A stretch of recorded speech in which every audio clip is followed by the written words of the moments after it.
आणि आता बातमी आहे बुलढाण्यातून। बुलढाण्याचे शेगाव तालुक्यातही केस गळतीचे परिणाम दिसू लागले आहेत। केस गळतीचे रुग्ण सापडलेल्या बोंड गावात लग्नाळू मुला-मुलींचे विवाह थांबलेत। टक्कल व्हायरसच्या दहशतीमुळे गावातल्या मुलांना कुणी मुलगी द्यायला तयार नाहीये।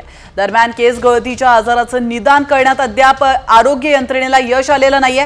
त्यामुळे या आजाराचे लवकरात लवकर निदान करावं अशी मागणी गावकरी करतात।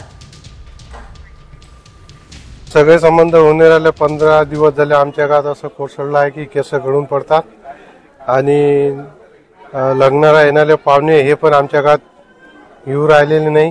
गावकरी लोक आमचे खूप घाबरून गेले।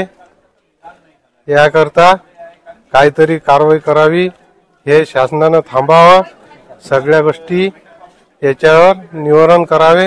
प्रशासन या टक्कल व्हायरसकडे लक्ष द्यायला पाहिजे ना। बरं कामुळे होऊन राहिला बुवा, कसा होऊन राहिला, पाण्यामुळे होऊन राहिला की काय प्रशासन काल जसं पाय तसं काय लक्ष नाही देऊन राहिलं।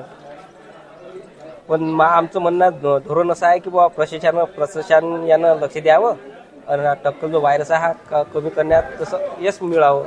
यश जर भेटलं म्हणजे आमच्या गावाचंही भलं होऊन जाते।